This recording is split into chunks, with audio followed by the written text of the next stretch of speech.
কি রে নান্টু, তুই আমার মেয়ের জন্য কি বিয়ে আনস? একটা ছেলেও আমার মেয়েরে পছন্দ করে না। আমার মেয়ে কি দেখতে শুনতে এতই খারাপ যে একজন ওর পছন্দ করে না? কে বলল আপনার মেয়ে দেখতে শুনতে খারাপ? দেখতে শুনতে খারাপ যদি না হয় তাইলে কেউ ওর পছন্দ করে না কেন? আপনি তো মা, তার জন্য নিজের মেয়ের দোষটা আপনি দেখতে পান না। আপনার মেয়ের যে বিয়ে ভাঙ্গা গেছে সেই কথা শুনলে সবাই চইলা যায়। কি আজব কথা রে! ছেলের পক্ষ থেকে বিয়ে ভাঙ্গা দিছে, সেখানে আমার মেয়ের অপরাধটা কি বুঝলাম না। আপনি না বলেন আপনার মেয়ের কোনো অপরাধ নাই, কিন্তু যারা শুনে মিতার বিয়া ভাঙ্গা গেছে তারা মনে করে আপনার মেয়ের নিশ্চয় কোনো সমস্যা আছে, তার জন্য বিয়া ভাঙ্গা গেছে। ও, এ কথা! অপরাধ করলো কে আর শাস্তি ভোগ করলো কে? ঠিক আছে, দিলাম না আর আমার মেয়ের বিয়া। আমার মেয়ে আমার বাড়িতে রানীর হালে থাকবো, সে ভালো।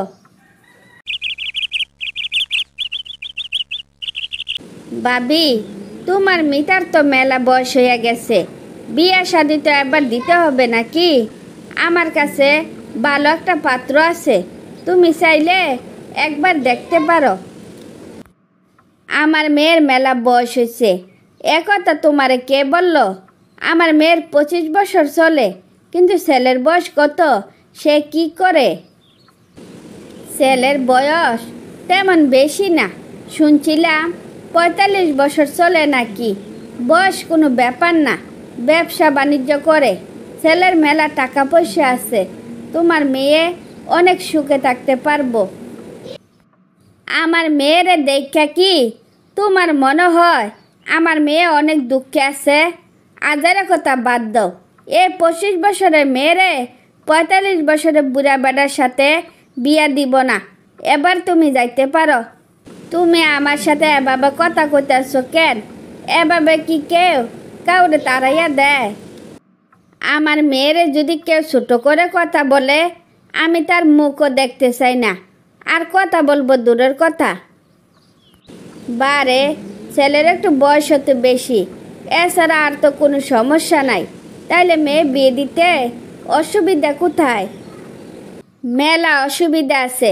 মেয়ের বাপের বয়স 43 বছর, তাইলে মেয়ের বাপের চাইতে বুড়া বেটার সাথে মায়েরা আবার বিয়া দিব কেমনে? 3-4 বছরের বড় হইলে একটা কথা ছিল, তাই বলে 20 বছরের বড়? আমার ভুল হয়ে গেছে, তোমার মেয়ের জন্য আর কোনো দিনও বিয়ের কথা বলবো না। তোমার মতো মা থাকলে এই মেয়ের আর কোনো দিনে বিয়ে হইব না। যোগ্য পাত্র পাইলে বিয়ে দিব, আর যোগ্য পাত্র না পাইলে সারা জীবন আমার মেয়ে আমার বাড়িতে থাকবো। এবার তুমি বিদায় হও। বাবা জয়, 4-5টা মেয়ে দেখলি, কিন্তু কোনো কিছু তো বললি না যে কোনটারে তোর পছন্দ হয়েছে। তুমি যে মেয়েটার পছন্দ করো না, আমি সেই মেয়েটার পছন্দ করি। কি আর কিছু শুনবা? কি কথা বলছো না কেন? কি কথা আমি বলবো? তুই তো ওই মহিলার কাছ থেকে নিজের কানে শুনলি ওই মেয়েরে যে দেখতে আসে সে নাকি ফিরা চইলা যায়। নিশ্চয় মেয়ের কোনো সমস্যা আছে। মেয়ের কি সমস্যা আছে? আমি সব খবর নিছি। ওই মেয়ের একটা জায়গায় বিয়ে ঠিক হয়েছিল, ছেলের পক্ষ থেকে বিয়ে ভেঙে দিছিল। ওই কারণে যে একথা শুনে সে আর মেয়ে পছন্দ করে না। এবার বুঝলা তো? নিশ্চয় মেয়ের কোনো সমস্যা ছিল, নইলে বিয়ে ঠিক হওয়ার পর বিয়ে আবার ভেঙে দিব কোন দুঃখে? মা, আমার মনে হয়েছে ছেলের পক্ষের কোনো সমস্যা ছিল, তাই নিজের থেকে ওরা বিয়ে ভেঙে দিছে। তোর আইডিয়া যে সঠিক তা তুই বুঝলি কেমনে?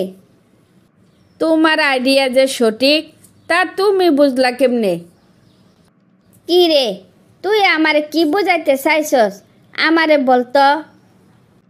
মা, আমি তোমারে বুঝাইতে চাইছি ওই মেয়ের কোনো সমস্যা নাই, ছেলের হয়তো কোনো অ্যাফেয়ার ছিল, তার জন্য এ মেয়ের বিয়ে করে নাই। তার মানে ওই মেয়েরে তোর পছন্দ হয়েছে, তুই ওরে বিয়ে করতে চাস, তাই তো? তোমার মতের বিরুদ্ধে গিয়ে বিয়ে করতে পারবো না। যদি তুমি রাজি থাকো তাইলে মেয়ের বাবা মার সাথে কথা বলতে পারো। বিয়ে করবি তুই, সংসার করবি তুই, এতে আমার অমত কইরা কি লাভ? চল মেয়ের বাবা মার সাথে কথা বললে আসি। তারপর মিতার যোগ্যপাত্র জয়ের সাথে বিয়ে হলে হাসি খুশিতে বাকি জীবন অতিবাহিত করতে থাকে।